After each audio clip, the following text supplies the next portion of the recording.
আগের ভিডিওতে যখন use of the or the নিয়ে কথা বলছিলাম তখন বলেছিলাম দুটো বা তিনটে ভিডিওর প্রয়োজন আছে, যেহেতু এই ইউজের পরিসরটা একটু বড়।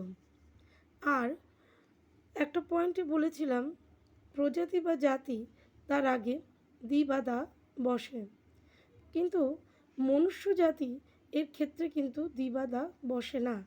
যেমন মানুষ মরণশীল, ম্যান ইজ মর্টাল, সেখানে কিন্তু দ্য ম্যান ইজ মর্টাল এটা হবে না, ম্যান ইজ মর্টাল হবে। দ্য কাউ, দ্য ডগ আমরা বলবো। আরও অন্যান্য জাতির ক্ষেত্রে যেমন আমরা ব্যবহার করতে পারি, বিড়াল বলছি দ্য ক্যাট। আবার যদি আমি বলি মানুষের ক্ষেত্রে কোনো দেশ অনুযায়ী ইংরেজ জাতি, the English, the Hindus, the Muslims etcetera. কিন্তু মানুষ যদি বলি শুধু মানুষ, সেক্ষেত্রে দা বা দি ইউজ হয় না, মানে দায়ের ইউজটা হয় না। আর দা বা দি এই শব্দ দুটোকে বারবার বলছি যাতে আমাদের মনের মধ্যে এই অনুশীলনটা হয়ে যায় যে ভাওয়েল দিয়ে গঠিত শব্দের আগে টিএইচের উচ্চারণটা দিই এবং কনসোনেন্ট দিয়ে গঠিত শব্দের আগে টিএইচের উচ্চারণটা দা হবে। এরপর একটু বলি, যা কিছু একটাই, সূর্য, চন্দ্র, পৃথিবী, কোনো গ্রহ, নক্ষত্র, কোনো দিক বোঝাতে, কোনো পত্রিকা বোঝাতে, কোনো পর্বতশ্রেণী বোঝাতে, কোনো নদী, সাগর ইত্যাদি নাম বোঝাতে আমরা কিন্তু তার আগে সেই প্রপার নেমটির আগে আমরা দা বা দি ব্যবহার করি। কীরকম কয়েকটা উদাহরণ আমি বলি, যেগুলো বললাম তার মধ্যে থেকেই বলি।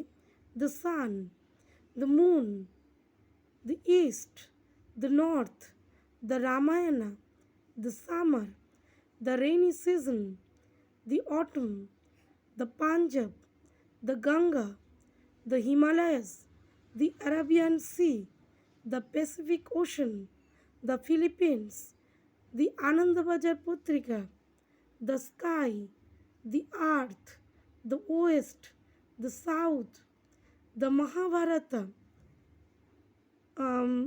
the winter, the spring, দাক্ষিণাত্যকে বলি দ্য ডেকান, দ্য বিন্ধ্যাস, দ্য বে অফ বেঙ্গল, দি আন্দামানস। আরও কত কিছু, সব ক্ষেত্রেই যেখানে বিশেষ একটা নাম বা প্রপার নাউন, সেই ক্ষেত্রগুলোতে আমরা দা বলি বা দি ইউজ করি শব্দের আগে। কিন্তু তা বলে যদি একটা বিশেষ পার্সনের নাম এভাবে বলি, রাম, বিদ্যাসাগর, তাদের আগে দা বসে না। ঠিক আছে, এই ব্যবহারটা একটু মাথায় রাখতে হবে। সূর্য, চন্দ্র, আকাশ, পৃথিবী, দিক, সাগর, ঋতু, কোনো পত্রিকা, কোনো প্রসিদ্ধ ধর্মগ্রন্থ, কোনো পর্বতশ্রেণী যেটা আগে বললাম, নদী ইত্যাদির ক্ষেত্রে এগুলোর পূর্বে টিএইচই দা বা দি বসে।